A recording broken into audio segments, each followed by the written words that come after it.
Hello and welcome to Mr. Webcam. We are looking at the GCSE RE material today, OCR paper B602, which is good and evil. One of the first topics in good and evil is looking at Christian views on God and the devil. And I'll start us off with a little introduction. Christianity teaches that God is much more powerful than the devil and therefore good is much more stronger than evil. However, it does say that God created people with free will, so they could decide what they want to do for themselves. Now, this means that even though people are free to choose bad over good, they probably know what the consequences of their actions are going to be. So, the main facts. Well, for Christians, God is the beginning and of everything, really, and the creator of everything. So, everything that God creates is also, therefore, good. Some Christians say that if there is evil in the world, then there must be a power of evil as well as a power of good, having one thing balancing out the other. And this power they often refer to as the devil.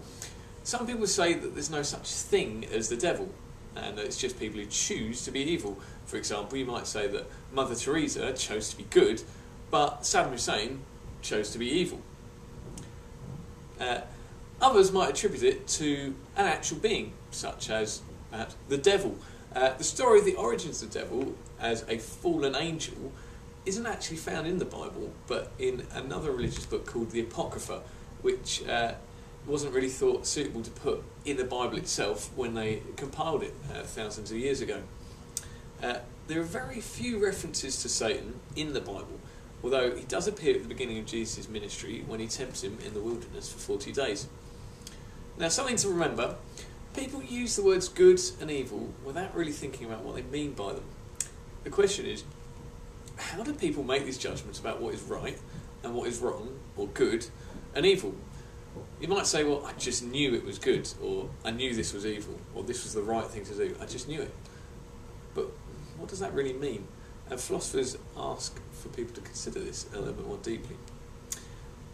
Key things to remember from the Bible about this one: everything that God makes is good. That's found in the book of Genesis. Also, in one of the Gospels, Luke's Gospel, Jesus is tempted himself in the wilderness by the devil. There is a reference in here to Satan falling like lightning from heaven, which might give us the idea about the devil being some sort of fallen angel. It does also say in the Bible, compares the devil to a prowling lion looking for someone to devour. So it suggests that the devil tries to pick people out that are weak and might give into temptation. But that wraps up Christian views on God and the devil. See you later for the next instalment.